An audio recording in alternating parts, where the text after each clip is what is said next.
ইচ্ছাকৃতভাবে হানাফি মসজিদে নামাজ পড়া যাবে কি? হানাফি বলতে কি? আসল হানাফি যদি খাঁটি হানাফি হয়, যে ফিকহি মাসলা মাসাইলে হানাফি, কিন্তু আকীদায় সাহাবায়ে কেরাম, তাবেঈন, তাবা তাবেঈন, সালাফে সালেহিনের আকীদা বিশ্বাসী, আল্লাহ রাব্বুল আলামিনের তাওহীদুল আসমা সিফাত সম্পর্কে বিশ্বাস করে, এবং সুফিদের যে কুফরি আকীদা সেসব নেই, যে আল্লাহ সর্বত্র বিরাজমান, আল্লাহ সব কিছু বিরাজমান, এগুলোও নেই, সব কুফরিও নেই, এবং আল্লাহর হাত নেই, আল্লাহর চোখ নেই, হ্যাঁ আল্লাহর চেহারা নেই, আল্লাহ নিরাকার, এসব কুফরি আকীদা নেই। এমন যদি মযহাবধারী হয়, হানাফি হোক আর শাফি হোক আর মালিকি হোক, কারণ এরা অধিকাংশই আশআরী মতবাদে যদি বিশ্বাসী না হয়, ভ্রান্ত মতবাদে, তাহলে তাদের পেছনে সালাত পড়তে কোনো অসুবিধা নেই, ইচ্ছাকৃত হবে। হানাফিদের পিছনে নামাজ হবে অন্যদের, হানাফিদের, শাফি, মালিক, হাম্বলি, আহলে হাদিসদের পিছনে নামাজ হবে যদি সত্যিকারের শুধু ফিকহি মাসলা মাসাইল হানাফি হয়, এবং তাহাবির মতো হানাফি, এইরকম যে হানাফি উলামায়ে কেরাম সহিহ আকীদা তাদের মতো যদি হানাফি হয়, আবু ইউসুফ মুহাম্মদের মতো হানাফি, এরকম যদি হানাফি হয়।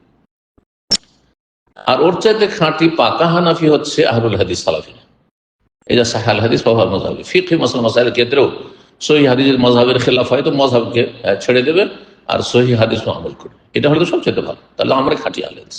কিন্তু 2 নম্বরেরও যদি হানাফি হয়, যে ফিকহি মাসলা মাসাইলে হানাফি মযহাব মুকাল্লিদ অনুসারী, কিন্তু আকীদা সহিহ, তাদের পিছনে সালাত হবে। কিন্তু হানাফি মযহাবের নামে যদি আশআরী হয়, মাতুরিদি হয়, সুফি হয়, নকশবন্দি, চিশতি হয়, কাদেরি হয়, মুজাদ্দিদি হয়, সাহারওয়ার্দী হয়, এসব যদি থাকে, বেরেলভী হয়, দেওবন্দীদের বিভিন্ন রকমের সুফি ইজমের কুফরি আকীদা, ওয়াহদাতুল ওজুদের আকীদা বিশ্বাসী হয়, হুলুলে বিশ্বাসী হয়, ইবনে আরবি আর মানসুর হাল্লাজের কুফরি আকীদা বিশ্বাসী, তাদের প্রশংসা করে, তাহলে তাদের পিছনে নামাজ হবে না, তাদের নাম হানাফি হোক অথবা তাদের নাম শাফি হোক অথবা মালিকি হোক বা অন্য কিছু হোক না কেন, তাদের পিছনে নামাজ হবে না, কারণ এরা কুফরি আকীদা লালন করে।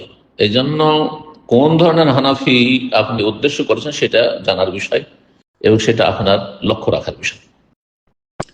ইচ্ছাকৃতভাবে হানাফি মসজিদ যদি খাঁটি হানাফি হয়, আর যদি শিরক বিদআত মুক্ত হয়, সুফিজমের ভ্রান্ত মতবাদ মুক্ত হয়, ঈমান ভঙ্গকারী বিষয় না থাকে, যেমনটা বললাম, তাহলে তাদের পিছনে নামাজ পড়তে কোনো অসুবিধা নেই। জি। আর হানাফি মসজিদগুলোতে কাঁধের সাথে কাঁধ ও পায়ের সাথে পা মিলিয়ে দাঁড়ায় না, এগুলিও সুন্নাত, এগুলো যদি নাও করে তবুও সালাত হয়ে যাবে, কিন্তু সুন্নাতের খেলাফ হবে। এতে কি সালাতের ক্ষতি করবে? সুন্নার খেলাফ হবে। আর যত সুন্নত পরিত্যাগ করবে, সুন্নতে গাফিলতি করবে, তত নেকি কমবে, কিন্তু মূল সালাত হয়ে যাবে। আল্লাহু আ'লাম।